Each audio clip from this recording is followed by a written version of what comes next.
The Milwaukee Bucks just lost in the first round in embarrassing fashion to the Miami Heat, and while this came as a surprise to me and a lot more fans in the NBA, it exposes a huge amount of problems that this Bucks team has had for the past few years and currently has right now that needs to be addressed. And this offseason, changes have to be made. It's non-negotiable. We just simply cannot go into the 2023-24 season with this same roster, these same issues, and this same identity. So without further ado, here's what I think the Bucks should do this offseason to fix whatever happened in the playoffs this year. But before we get into that, let's identify what the problems are in the first place. I think the Milwaukee Bucks issues mostly come down to three main causes. 1, coaching, 2, offensive production, and 3, an over-reliance on stars and just overall just being too top-heavy. And the first solution to this, which should be obvious by this point, get a new coach, fire Mike Budenholzer. I know some people don't believe in the idea of a coach having a major impact on how a team plays, and some people might make the argument that, well, coaches can be scapegoated for a team's failures. But in this case, it's not even close to being that. Mike Budenholzer has legitimately been one of the biggest reasons why we haven't been champions multiple times, or at least made multiple finals appearances, because of his incompetence, his lack of adjustments, and to put it simply, him not knowing what to do with this team offensively. In this series, Erik Spoelstra was legitimately coaching circles around him, and this is the second time it's happened in 4 years. At least last time Miami beat us with at least a competent roster. They had a bunch of defensive wings, they had a bunch of three-point shooters, and it wasn't just Jimmy Butler that was killing us. Jimmy Butler played amazing in that series also, but it was a plethora of guys that were scoring, hitting a lot of threes, playing really good defense, stopping Giannis at the rim, and just being an extremely well-coached defensive unit. But this time, Miami didn't even have Tyler Hero. On most nights, it was either Bam Adebayo, who's inconsistent offensively and has questionable aggressiveness, being their second best scorer, or it was a really old Kyle Lowry coming off of injuries, who also has a reputation of not showing up in the playoffs. And I know Bucks fans are going to be so quick to bring up the fact that Giannis only played 2 games. And yes, I agree to an extent that Giannis missing games in this series had an effect on the Bucks, but A, it's not like when he came back things got better, and B, Miami was also dealing with hella injuries too. As I mentioned before, the Heat didn't have Tyler Hero, who's their second best scorer, and they also lost Victor Oladipo in the middle of this series, who was their offensive spark off the bench. To put it simply, this was one of the worst series that I've ever seen from a number 1 seed, and a majority of the blame has to go on Mike Budenholzer. I'm sorry. And he can't come back as the Bucks head coach next season. He cannot come back. He was outcoached in 2019. He was outcoached in 2020.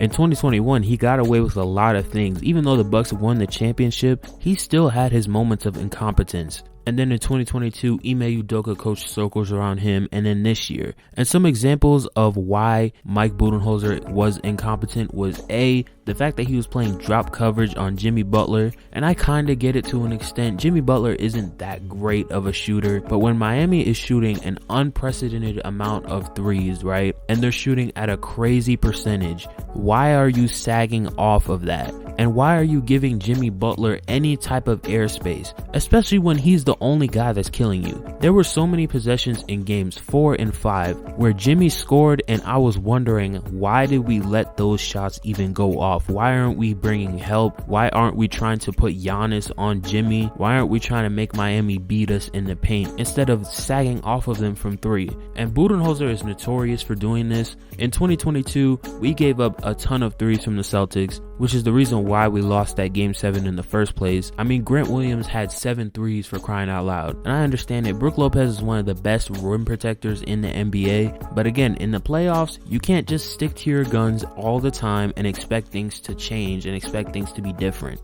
And Rusty Buckets pointed this out in one of his videos on the Bucks, and he had the famous quote, "Insanity is doing the same thing over and over again and expecting different results." Mike Budenholzer doing the same game plan defensively over and over again when it's not working and expecting it to work is the definition of insanity. When Jimmy Butler is killing you from outside, when Caleb Martin is hitting 3 after 3, when Duncan Robinson has 7 threes in a game, why are you still sagging off? Why are you still going under screens? And the other thing that Budenholzer does that really doesn't sit right with me is how he uses Giannis Antetokounmpo. It seems like Bud has such little creativity when it comes to Giannis and implementing him into the offense that all he does is just give Giannis the ball and expect him to attack the paint and make something work, or just post him up.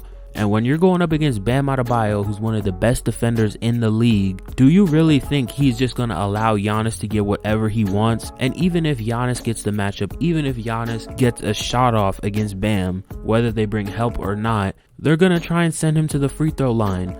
And we all know how bad of a free throw shooter Giannis is. In Game 5, he shot 10 of 23 from the free throw line. They were legitimately trying to foul him so he could get to the free throw line because they knew he wasn't going to make them. And again, a good playoff coach would have recognized this and made the adjustment. But no, Mike Budenholzer continued to post him up. He continued to just give Giannis the ball and expect him to just go at the basket with his head down and expected the Heat to just let him score.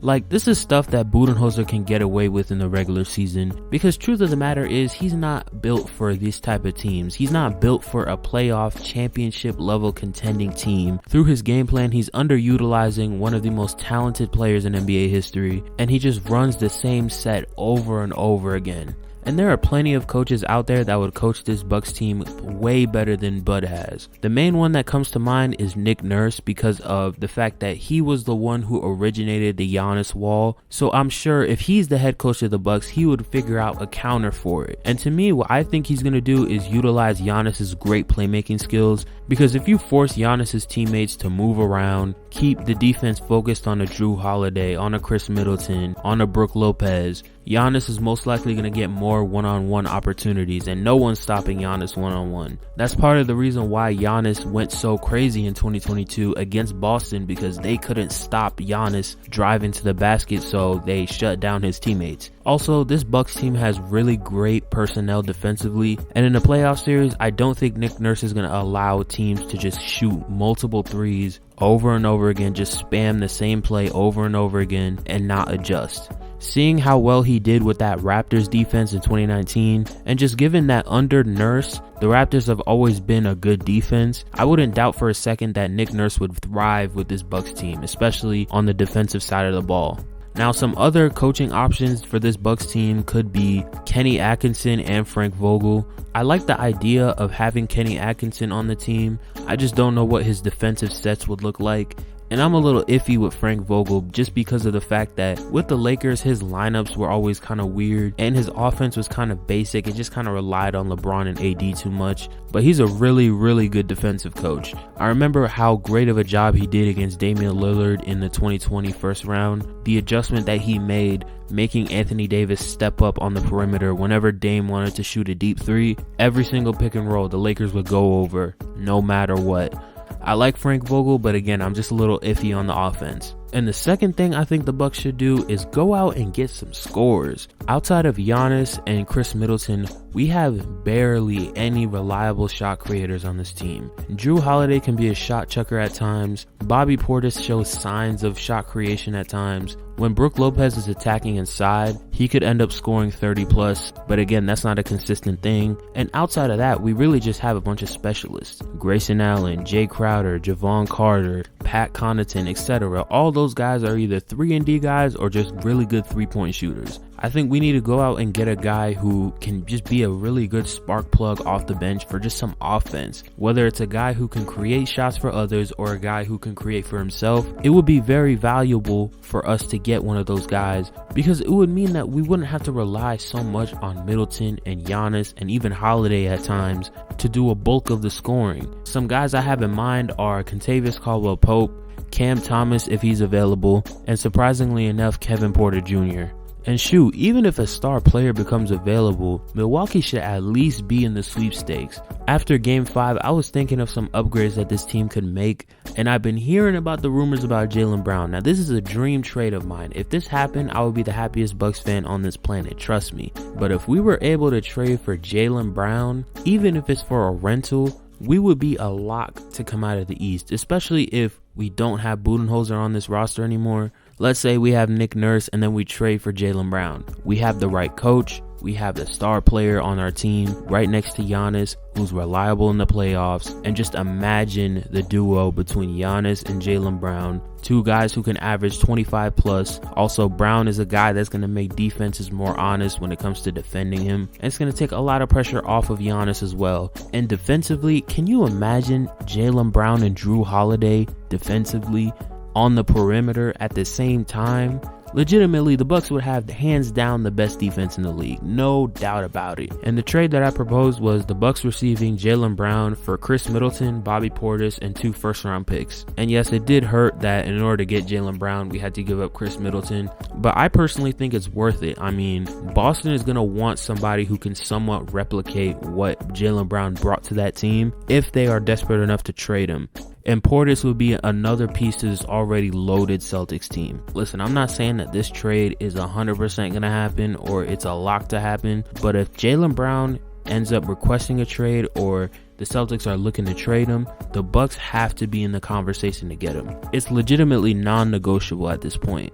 Is it risky? Yes. Are we giving up a lot for him? Somewhat, yeah. But will it be worth it? Yes. I 100% think so. And some other star players that I thought the Bucks could possibly go after is Paul George and Damian Lillard. I think both of the scenarios for these two are pretty unlikely, but the premise and the idea of trading for these guys makes sense for the Bucks perspective.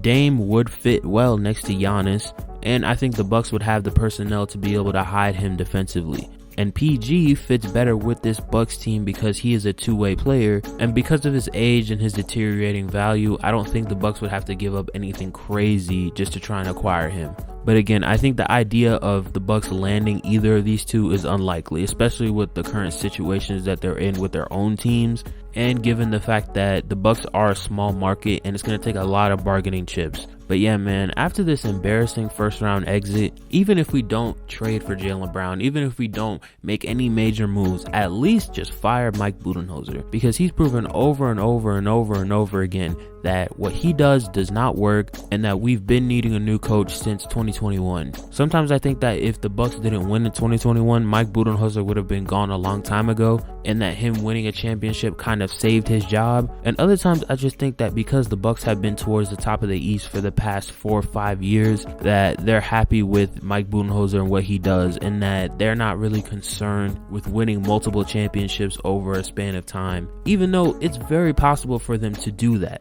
Like, not only did we fall to this Miami Heat team, we collapsed against this team. So to put it simply, we can't afford to come back with the same team. We can't afford that no more. And as a Bucks fan, you get tired of watching the same type of basketball over and over again. But yeah, man, that'll be the end of this video. If you agree with me, if you disagree with me, let me know in the comment section below. Let me know what your thoughts on about what the Bucks' current situation is. What did you think about the Jaylen Brown trade proposal that I brought up? What did you think about the Bucks season so far? What changes do you think they should make in the offseason? Let me know all that good stuff down below. And if you like videos like this and you want to see more of them, make sure to subscribe, obviously. And that'll be it for this video. I'm out. Peace.